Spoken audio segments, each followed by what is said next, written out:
Hello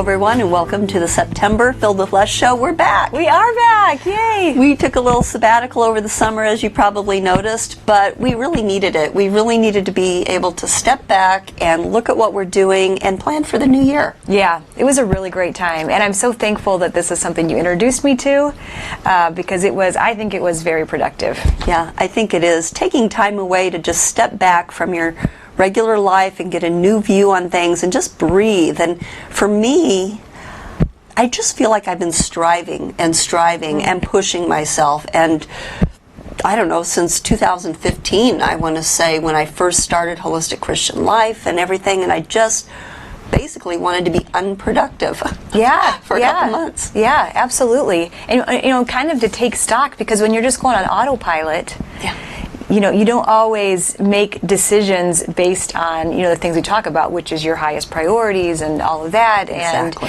And so sometimes you need to just stop what you're doing, and that's why people do like the quarterly planning, right? Mm-hmm. I mean, like I was describing it to a friend recently, it's almost like when I decluttered my house that first time. So I put all that effort in and did that initial, purging, but it's not a one and done thing. Right.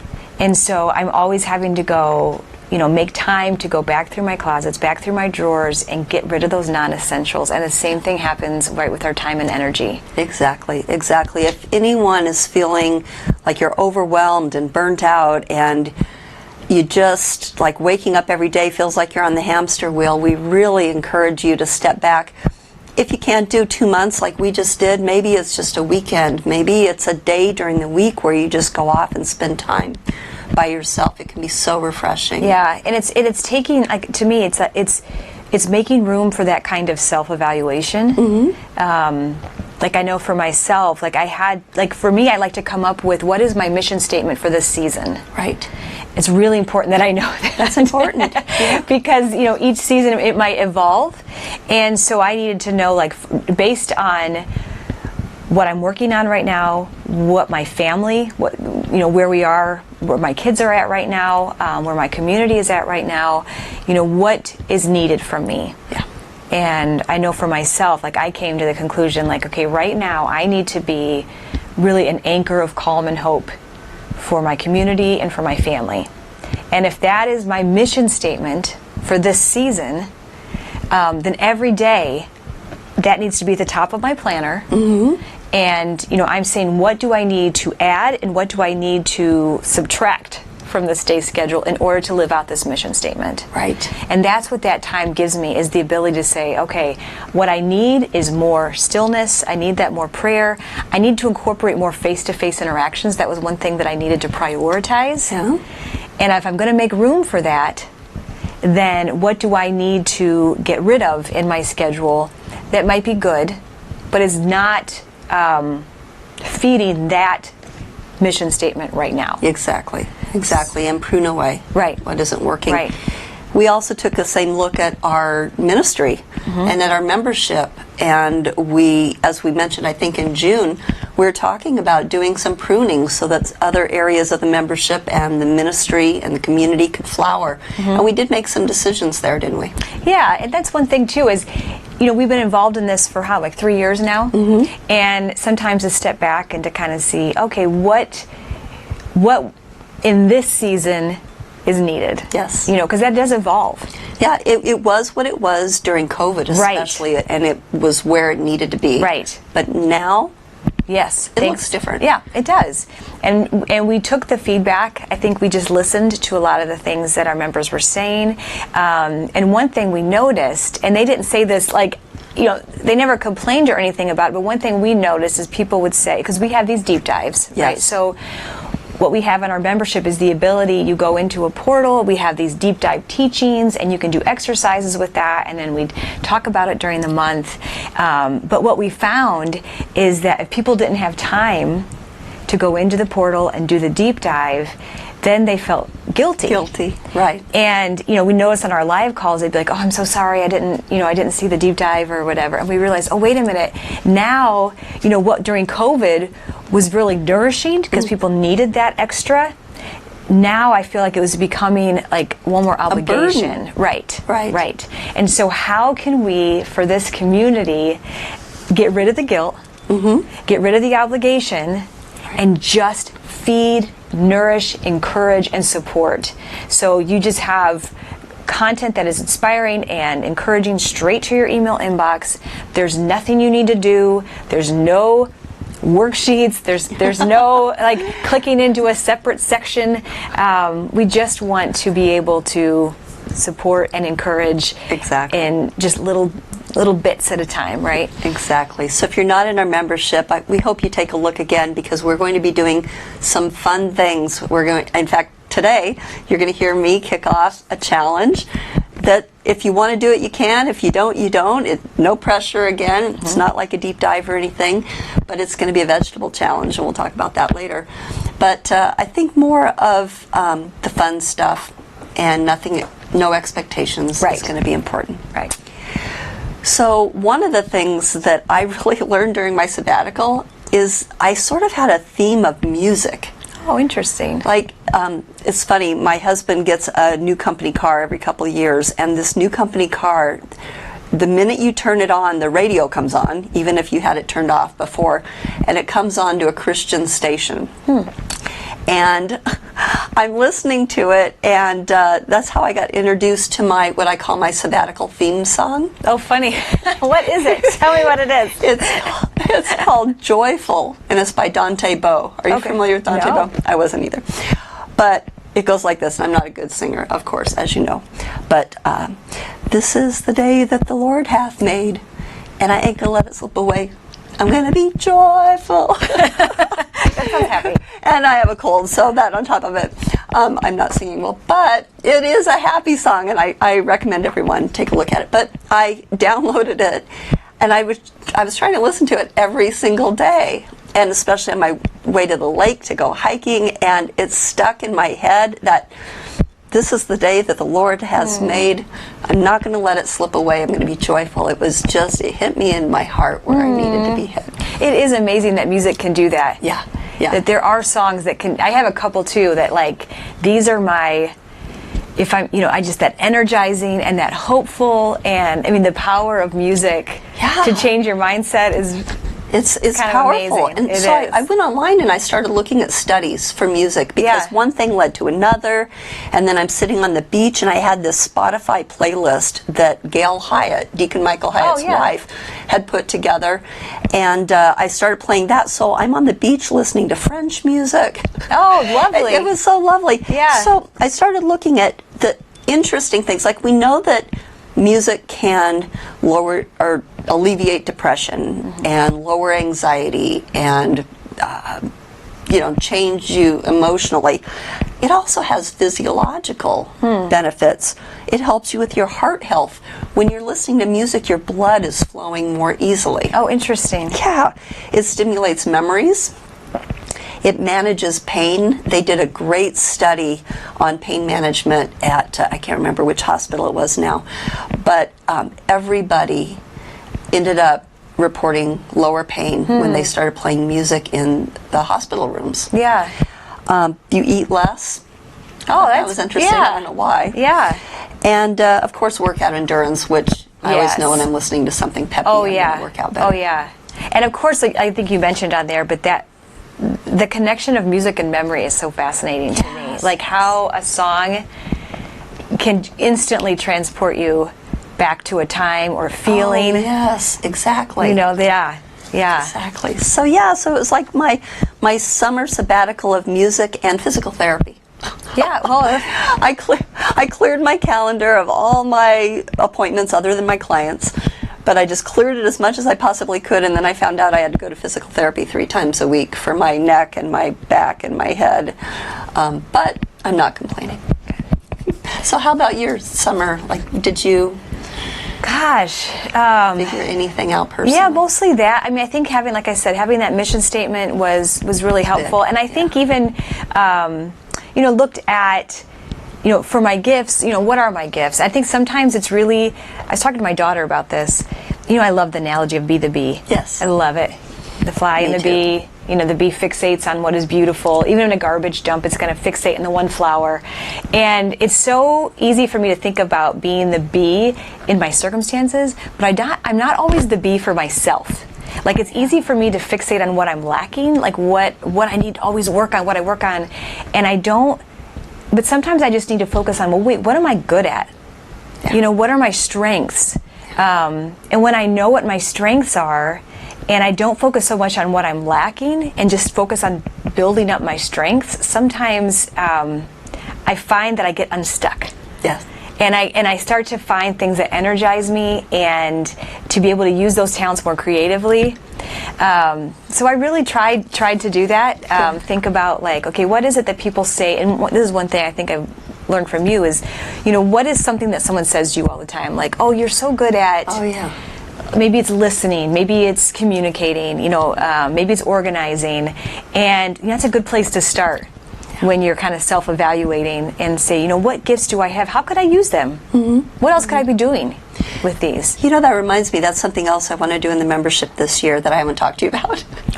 And that's why I'm springing it on you now. Do it. And that is, a lot of us have gotten to know each other over the last 3 years, and we've got new people coming in, of course, all the time. But I think that we could make some observations about each other. Oh, yeah. That would be amazing. Wouldn't that be powerful? Yes. And have everybody write down what these observations are about them and reflect on them. Yeah.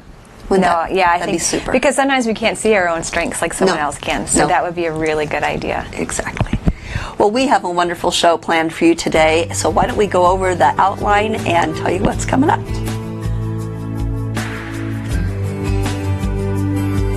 First of all, for our Peaceful Mind segment, we have Matushka Melissa Naasko. She's got a new book out on hospitality, and we're going to learn all about hospitality, and she's pretty much an expert. Oh, she is an expert. Yeah. I'm excited. I have some questions for her. I'm excited, too. I loved her book, Fasting as a Family, and I know that this is going to be really great. And then for the Healthy Bodies segment, I have recently read an incredible book called Younger You by Dr. Cara Fitzgerald, and I'm going to talk about the keys to a younger you. And we don't mean just aging, we mean physiologically reversing disease. She did a fabulous study. She's a scientist. She goes through methylation. We won't get into all the scientific nitty-gritty, but this is where we're also going to kick off our vegetable challenge. And then for our productive life segment, we're going to be talking about organizing your workspace, because I learned some details this sabbatical. I did have something on my to-do list. I did need to get it done before I came back, and I learned a lot about organizing the workspace. So without further ado, let's get into the Peaceful Mind.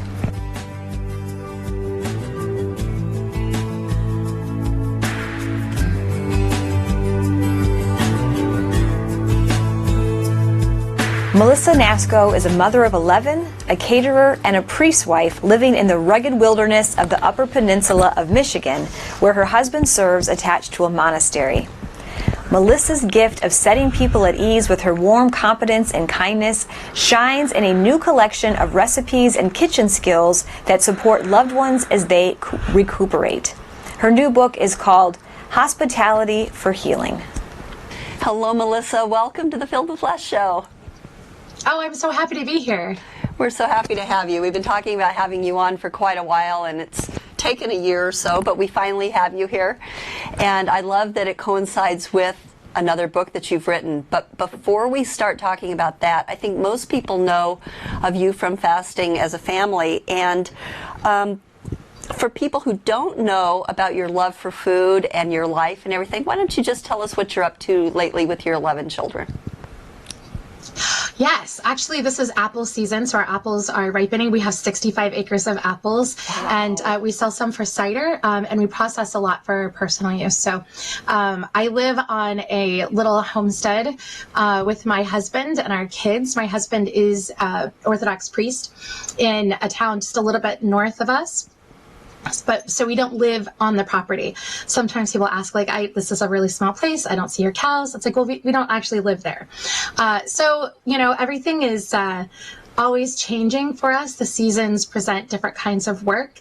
And this is the season of harvest. So this is when we process our meat. This is when we process our apples and start canning things for the coming year. Food is very central to my life, like you were saying.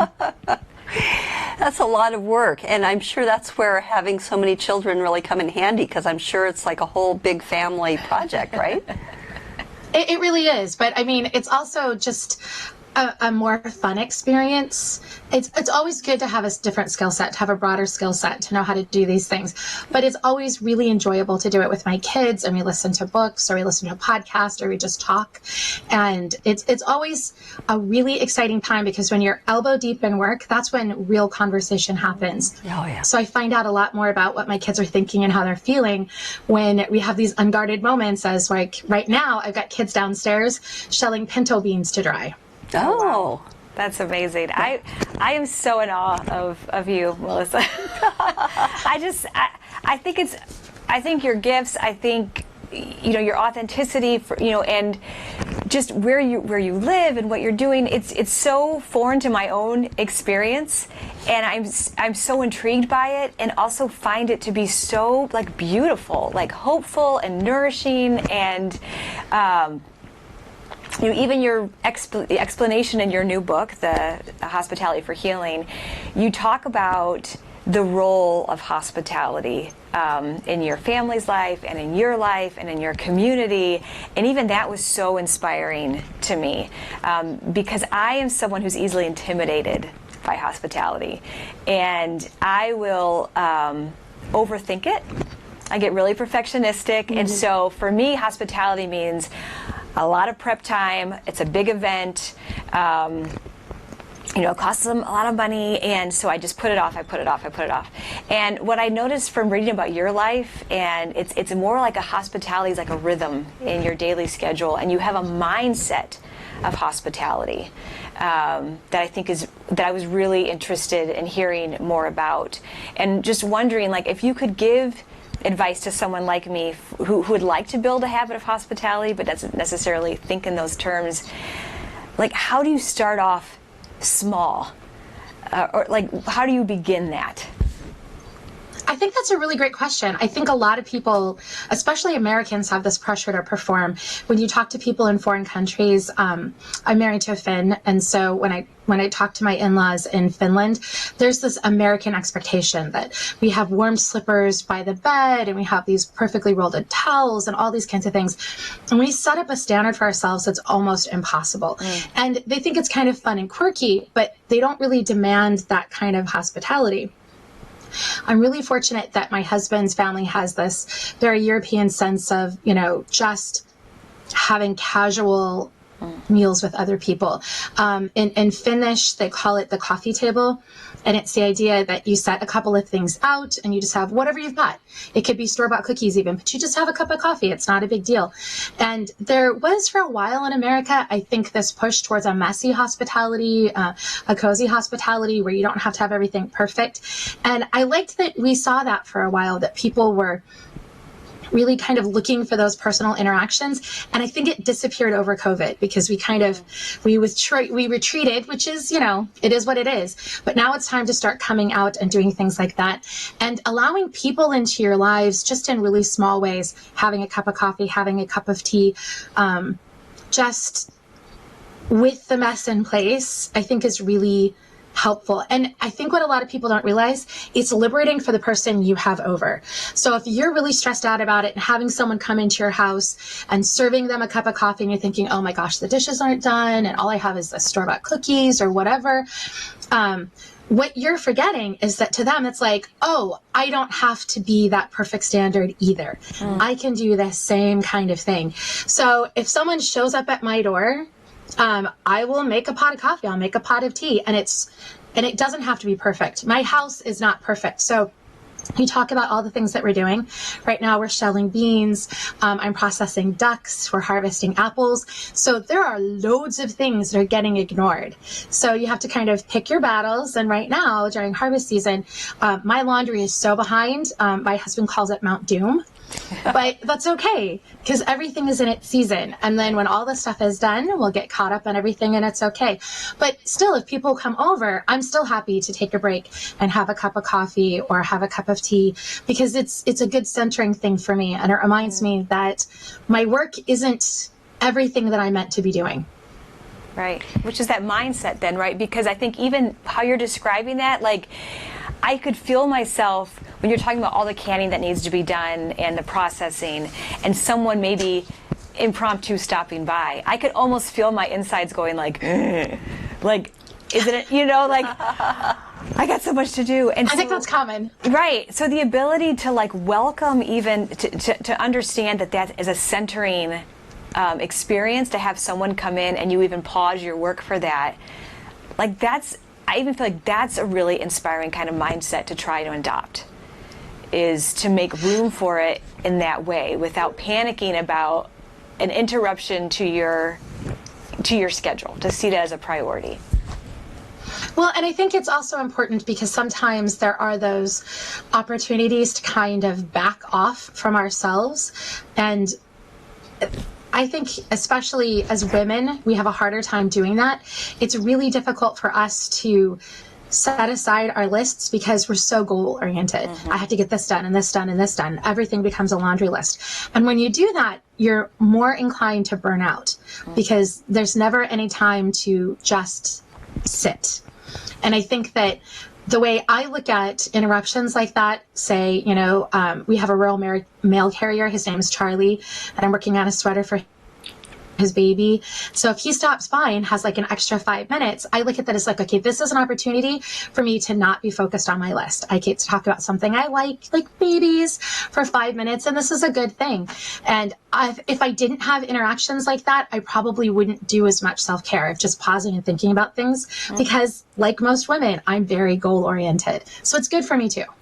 That's awesome. So I don't know about you, Molly, but when she also added that she's working on a sweater for his baby, I'm like, on top of everything you said you're doing, but you love to knit. You love it. I always tell my husband it's my happy medicine. I take my knitting with me everywhere I go. I always keep some cotton yarn and needles in my car so that if I'm like stuck someplace longer than I expect, I can just like knit a plain dishcloth. So for me, one of the things, especially having a lot of kids, is that if you get all the laundry done, someone's going to throw up in their bed. And if you feed everybody and an hour later, they're hungry. And if you get all the dishes done, someone's going to come home and make a snack. There's no finished end to any project that I do.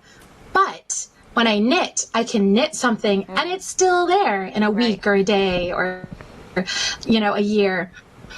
Yeah. I have a sweater that I've passed out through 10 of my kids, and then on a friend of mine, her kids, and I think about this fisherman's wool sweater they made in the year 2000, something that lasts. And when you have a lot of kids, you don't get a lot of that. Right. Yeah. No, and even I think about that, and like I'm not a knitter, but I do the same thing with reading. So if I have like a book with me, especially one that I need to really, like I have a reading list of things I want to get through. They're maybe a little more difficult to read. But if I have an interruption or something, now it's an opportunity instead of, because I can pull it out, and it's something that I can finish. So it's not knitting per se, but I totally get why that's so fulfilling to you. Yeah. I think that's fantastic. I have to literally block 15 minutes in my day so that I read for at least 15. I like to read. I like to read a lot. So when I'm really busy, I know that as soon as my youngest set of kids go to bed, I'm going to set a timer for 15 minutes and I'm going to read, and I don't care if the house is burning down, you kids better figure it out. And if I have more time, that's great. But at least I dedicate that time. Yeah. Otherwise I wouldn't get anything done. But, I really see a lot of value in what you're talking about. a friend of mine from like 20 years ago, when she was 14, got a notebook and started keeping track of literally every book she'd ever read. And now she has volumes and volumes of these books. And every time she starts a new book, she's, has a chance to flip through and see all the other books that she's read in these notebooks. And it's amazing. And I am always awed by just how many books she's able to read. And that's her hobby. So she doesn't have other things going on. But she always has a book with her. And I always think about just the achievement it is to finish another book so she can write it down in her journal. Yeah, I love that. Yeah, I do beautiful. too. Gosh, I wish I would have started that a long time ago.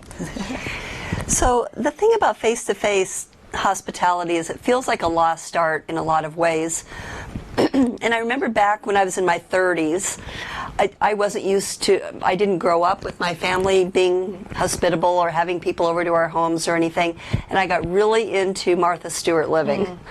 So, oh, yeah. I feel like I had that same thing. Did you? I mean, I'm not sure if it was really healthy because she really puts out there like, everything has to be perfect, right? But And she has staff. That's Yeah. really important to remember. Exactly. Because she will even talk in her articles, and then I had the dessert chef do this. It's like, okay, that's great. I don't have a staff. I have a 9-year-old with a penchant for throwing things on the floor when she gets mad. Like, really? Where's my sous Exactly. chef? Where's my sous chef? Exactly. I need a sous chef. I need a lot of people to help me if I was going to be Martha Stewart. But it really did set an expectation in the back of my head because it was my first exposure to what entertaining was supposed to look like. I'm using air quotes for those in you in audio land. And because of that, I haven't done a lot of entertaining, even though I wanted to, because I'm not perfect and my house isn't perfect and yada yada. So I really love your message and what you do, and you can feel the warmth in it. And I think that's what's lacking in the other type of entertaining. Right. And like how and one thing I got when I was reading your book too was remembering that it's healing not only for the person receiving that hospitality, it's healing to offer it. And It really is. Yeah. So I think those are the deeper benefits of hospitality. But Melissa, can you think of any other deeper benefits that we should be aware of? Well, I always think about the 3 standby, I always call them remedies that are offered by the Orthodox Church, prayer, fasting, and almsgiving. And I think it's really easy to think about prayers, being what you do at church, and almsgiving as being what you put into your tithe every week. But what we forget is that the things that we do in hospitality for others is another kind of almsgiving. So when we bring a meal to somebody who's struggling, even if it's not a permanent condition or a critical condition, just somebody who's having a really difficult time, we don't know the kind of effect that's going to have on them. So we have a dear parishioner, I love her to pieces, who's going through an incredibly traumatic family event. And it was going to be short term and everybody knew it, but it was very traumatic in the moment. And she was really having a hard time. And I knew I was going to be up in her general area. So one of my sons and I went and bought an orchid.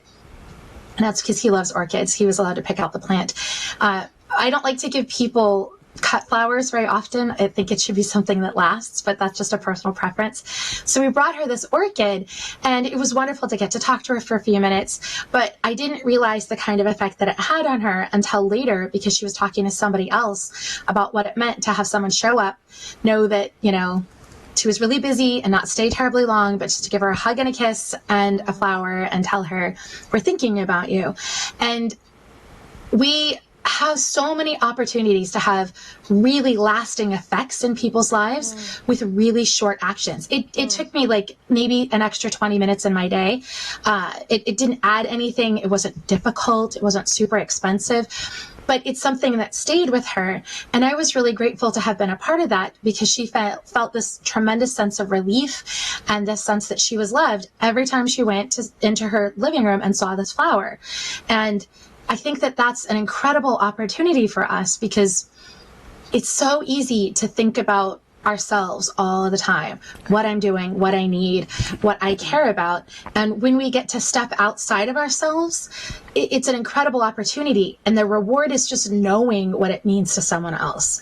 And if we don't look for those tiny opportunities, even if they're not big opportunities, then we miss out on so many chances to do right by somebody. I always tell my husband, I'm like, well, may God remember all these tiny little things, because I've got so much for him to forgive me for. Right. So like I can do a few of these good things and maybe that helps. Oh, I love that so much, Melissa. I love that. I see how it does require a little bit of awareness, right? And intention. You have to set your intention, or even to pray, let me see these opportunities, because it is so easy to get stuck in our own heads. I mean, I think maybe that is, you mentioned COVID. I think that became something for all of us because we spent so much time alone. It almost is like we kind of atrophied maybe that muscle of being able to step outside of ourselves and see quiet needs around us. And it's just something worth building back up, right?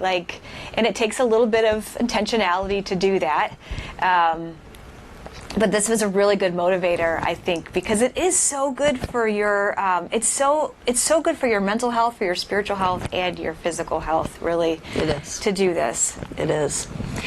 So, Melissa, before we go, though, I want you to give everyone a little bit more of a rundown on your book, because it's about hospitality, but hospitality for healing, I think, is really a niche that you're really good at. So, can you explain that to the audience? I absolutely love this book. I think it's a very critical book. I had been approached by Park End Books to write this specifically because Summer, the owner's family, had COVID. And they had battled through long COVID, like OG COVID, the really nasty variety.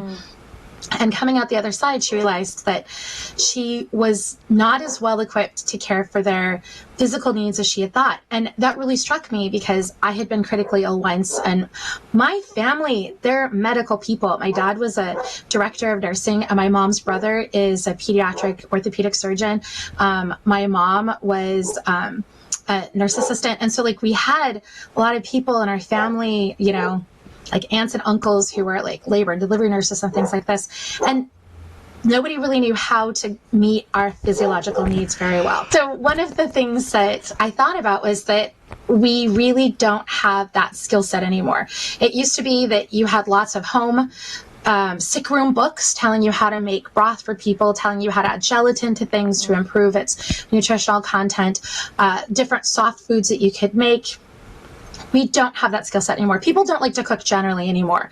But when you have to cook for people who have medical needs, that even ratchets down on the number of people who have that skill set. So this is entirely based on things that are very practical, very doable things to help people who are in the process of healing. So the book is divided into different convalescent diets, everything from a clear liquid diet, say if somebody's getting a colonoscopy, to a full liquid diet, to a soft diet, to a pureed diet, all the way through kidney diets and things like that.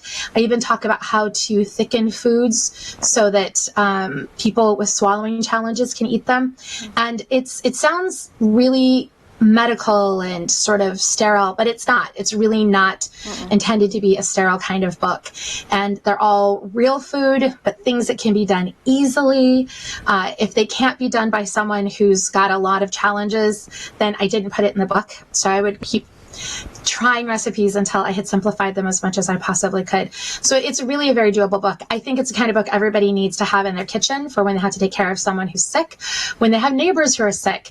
How many times have you had somebody in your parish who had a critical illness and their family had to decline meals from people because they had strict dietary restrictions? I had this happen in a parish that we lived in several years ago. her husband was diagnosed with kidney failure. And so she had to tell people like, okay, nobody can bring me food because you're not going to know what to do. Well, if you get a book like this, then you'll know exactly what you need to do. What kinds of things are kidney healthy for people on these diets? And it makes a difference. So I was really excited to have this opportunity. And we have a very dear parishioner who had an aneurysm several years ago and is cared for by family. So she was actually my guinea pig for pretty much all of the recipes.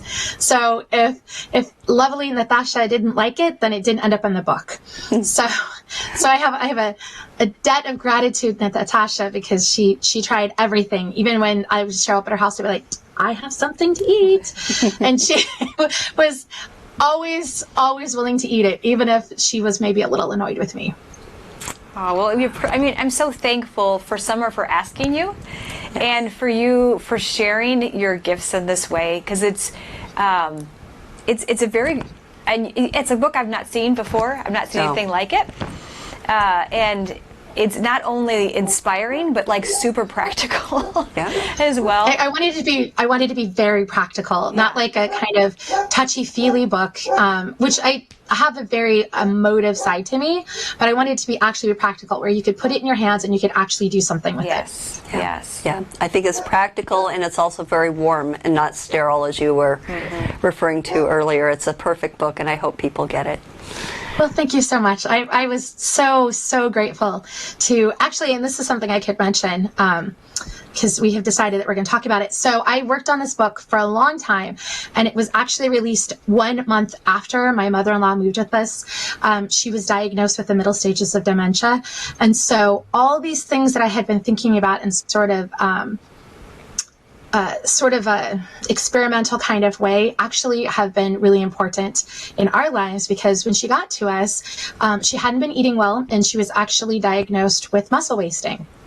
And so, again, I had to sit down with her doctors and I'm like, okay, let's go over this diet. Let's make sure we get these base minerals. Let's make sure we get the protein. So even for me, I was grateful that I'd written this book solely because I had so much research into it that I felt capable of taking care of her when she moved in with us. And so thank God Summer asked me to write this book, because it's benefiting my family too.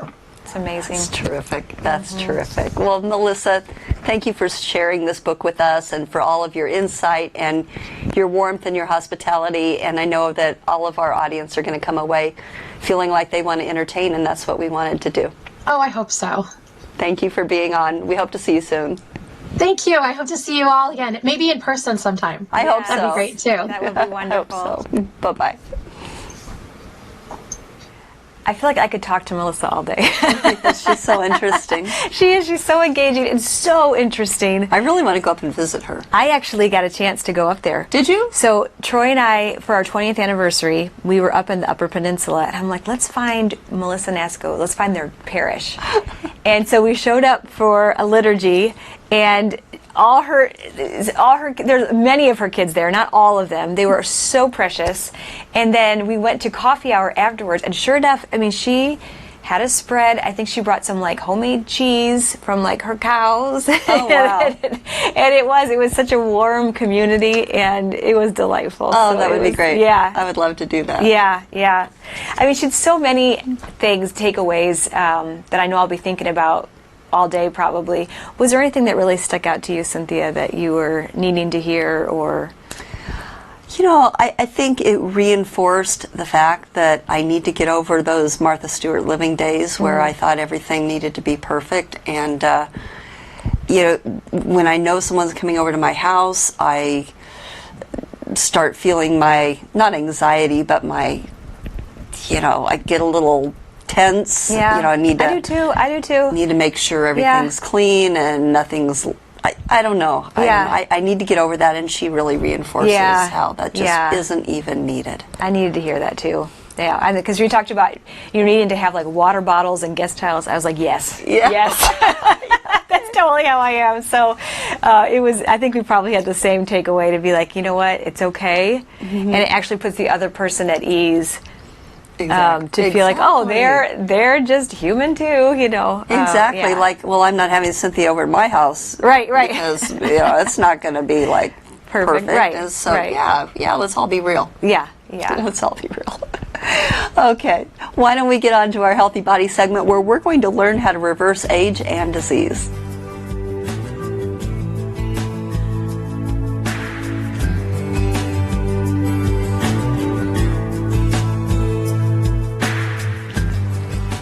So recently I read this wonderful book by one of my favorite doctors. It's Dr. Cara Fitzgerald. She's a world-renowned doctor, scientist, and functional medicine expert, and it's called Younger You.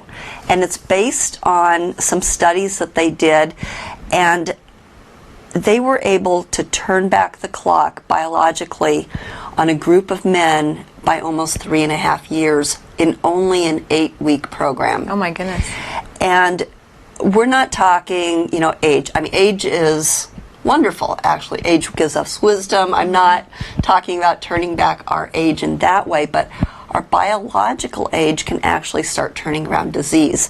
So listen to this. These are some pretty scary statistics. 80% of adults over 65 have one chronic disease, and 77% have two. Now, it's not like this happens, boom, right? On that birthday, right? This is something that's been developing your entire life based on your eating habits and your lifestyle. And this is one of the things I really like about the functional blood chemistry panel that I do. And if anyone's interested, if you go to holisticchristianlife.com, you can look at these functional panels that I do. But you can actually see the path that somebody is on. Oh, wow. And say, okay, we're going to make some changes now. We're going to prevent you becoming one of these statistics that I just read off. So that's pretty exciting. But she said 1 in 3 people under 65 have metabolic syndrome. So metabolic syndrome is a combination between high blood pressure, high blood sugar, high triglycerides, and total cholesterol. This is totally fixable. It isn't being run by your genetics. And what I love about this book is she really hones in on the science of epigenetics and how the key is methylation of the genetics and the toxins, which I'm not going to go into because it goes over my head. But if anybody's interested, you can buy her book, and she really goes into it from a scientific perspective. But it leads into this wonderful study she did. So she took men who were already living a healthy diet and a healthy lifestyle. Their ages were between 50 and 72, and put them on this Younger You plan. At the end of 8 weeks, like I said, 3.5 years practically were shaved off of these men's biological age. That's incredible. Yeah. So they just did men? Did they not do women as well? They just did men, and the reason they just did men this time, and they're working on the one with the women, is because women's hormones are so tricky. Oh, they are tricky. Yeah. we can both attest to that. That is accurate. So you get women between the age of 50 and 72, and you're all over the place, basically, right? So they're doing a complete different study, but it is just so encouraging to me, because not only was their biological age reversed, but there was a significant decrease in triglycerides, their LDL, they had improved energy, reduced anxiety, lower inflammation, weight loss, less joint pain, fewer headaches. It was just all good. And she's been doing this same type of lifestyle intervention with her patients for many, many years and has seen the same results. So I'm so thankful she came out with this book. But here is what I want to hone in on. Phytonutrients and folate from vegetables are methyl donors. They help our genetics methylate, which decreases our chances for disease and premature aging. Oh, wow. So part of her lifestyle plan, which of course included sleep and stress and water and all the normal lifestyle things, 7 cups of vegetables was integral. It reminds me of Dr. A day. A day, yes. Raw day. vegetables? Or? No, it doesn't have to be. Okay. So you measure them raw. Okay. But you don't have to eat them raw. Right. Because kale, for example, cooks down too. And spinach. Right. Hardly anything, right? So it reminds me of Dr. Terry Walls, who cured her own MS, or didn't cure, I should say, turned around her whole MS. She was in a wheelchair, And her doctors were all telling her she was just going to keep declining. There's nothing you can do about it. And she was, thankfully, she was very intentional about a new diet and lifestyle plan that she put together, tried it on herself, and she's up walking, bike riding, doing things that her doctors never. Her plan included 9 cups of vegetables a day. And notice we're not saying fruits and vegetables. Fruits are important. Their antioxidants are important. But you need so few fruit compared to the vegetables. So here's what I'm going to do for our membership group. We're going to have the month of October focused on eating 7 cups of vegetables. Oh, that's cool. I'll do that. Okay, good. I'm going to do it too because, what was the role of vegetables growing up for you? Role how they played in your life? It played a very, very small role. Yeah? I was such a picky eater, and my dad is producing this, and he can verify that. I was kind of a nightmare. I think I had my first salad for real in college. Oh my. Yeah. Okay.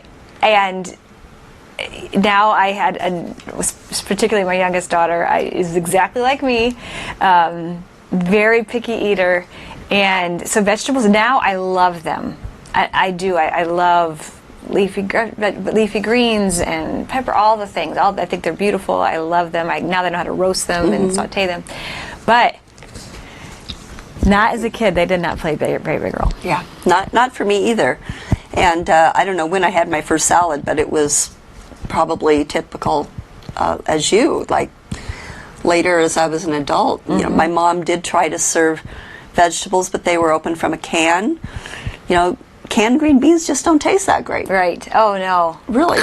And so no wonder we're all turned off. Yeah. But one of the things Dr. Fitzgerald had in her book was some easy ways to get these vegetables in. So we're really going to hone in on that. One of them was filling up one of those big Pyrex, like 8-cup Pyrex. Like a glass. Yeah, right. Glass Pyrex. Right. With your vegetables each morning. Okay. So chopping up 2 cups of dark leafy greens. Yeah. And packing them into cups and then dumping them in. 2 cups of chopped up cruciferous vegetables. So like broccoli, cauliflower, right? Okay. Brussels sprouts, etc. Packing those in, throwing them in the Pyrex, and then the other 3 cups are just the rest of colorful rainbow. All the colors you can get of the peppers and the carrots. Exactly. Cucumbers, the whole 9 yards. And I love some of the tips she has. So first of all, over half of her book is recipes. So if you need recipes, you can do that. Yeah.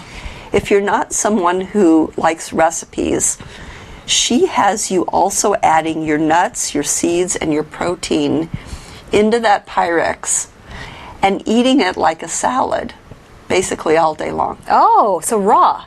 So she's not... Yeah. In this case, it's all raw. Okay, interesting. Then she's dressing or anything? Oh, yeah. Okay. A good olive oil and vinegar dressing. Oh, yeah, absolutely. Herbs, spices, exactly. And then in the winter, she recommends just dumping them into a pot and stir-frying them. Oh, and then just eat on it all day. Yeah, so easy peasy for people who don't mind eating the same thing over and over, and you're just trying to get those vegetables in. Yeah. But also, I think that I'm going to be pulling them out and cooking them separate at times and roasting the vegetables and doing. Yeah, because I was thinking if you had it like if you had scrambled eggs, you could take a bunch out of there and add. Right.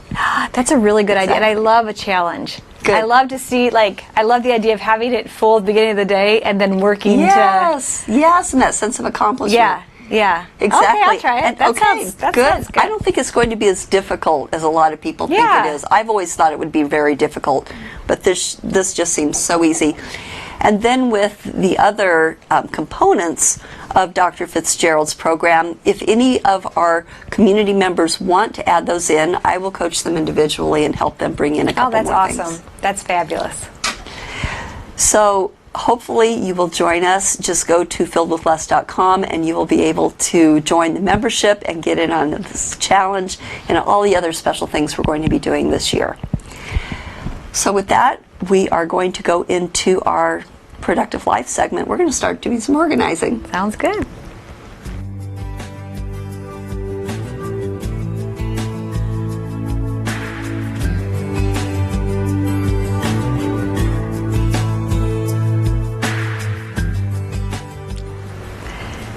So today for our Productive Life segment, we're focusing on an area of our homes that I think is particularly challenging to stay on top of. Yes. And that is the home office. Yes. Why do you think, like I know for myself, I avoid it sometimes like the plague. Like I'll see those papers pile it up and I'm like, I cannot deal with that today.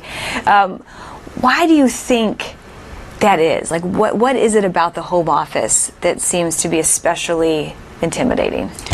Well, it's interesting. I think that in today's day and age, I think most of us, with the advent of technology encroaching into our lives constantly, we are becoming more of an ADD type of society and culture. It's very hard to focus these days, harder than I think it's ever been. And I found a specialist, her name is Catherine Avery, and she has a great podcast called, I believe it's the Uncluttered Office podcast. And I listened to her for inspiration one day, and she really drove this home for me, that we are just becoming more and more distracted. And because of that, there are two different types of people out there. One is the everything out type of person. And this is definitely me, where I'm afraid that if I put it away or file it away or put it in a drawer wherever it supposedly goes, I'm going to forget about it. Right? So I have piles. I have several piles on my desk. I have piles on chairs. I have piles on my credenza. I have piles on one countertop in my kitchen. All things that are like to remind me that something needs to be done. Then there's the everything in type of person, which doesn't necessarily mean that they're more organized. It just means that they are keeping the clutter off of the surfaces, but they might just be thrown in drawers. Right. Or they might be put in a filing system that doesn't even really make sense. That's me. Is that you? Like, because I visually don't want to see anything on it on my desk, but I can easily, if it's the drawers that you pull open that make me shudder. Yeah. Because I don't know what's happening in there. And I don't know there's not a system, and so I'm definitely the latter for those two. Okay, so we're both sides here. So one of the things during my sabbatical is I had already mentioned that I wanted to be unproductive. And yet, I had a list of things I wanted to get done. Yeah, sure. Which was counterintuitive. One was cleaning out my pantry. One was organizing my office. One was going through all those clothes I want to give to AmVets or Goodwill. I wanted to finish my icon, an icon I started a few years ago and haven't even touched lately. All these things, and at the end of the sabbatical, I started feeling very guilty, like I didn't accomplish anything. So the night before I came back, which was the night of Labor Day, I decided to tackle my office. And I put on this Catherine Avery podcast to just kind of inspire me while I'm doing it. She had some great tips, so I wanted to share those with everybody today. Now, before I start these tips, I want to kind of talk about the first line Cynthia Damascus way of doing things, which is to go in and take all those piles and everything off of the flat surfaces and the chairs and put them in a big box, which sounds scary because those piles are all categorized, but I make sure the piles are all on top of each other. And I have everything in my office, from paper to technology to books to you name it. You wonder, it doesn't even belong in the office. But I put it all in a big box. Then I bring out my homemade spray cleaner and I clean every surface so my office is spick and span.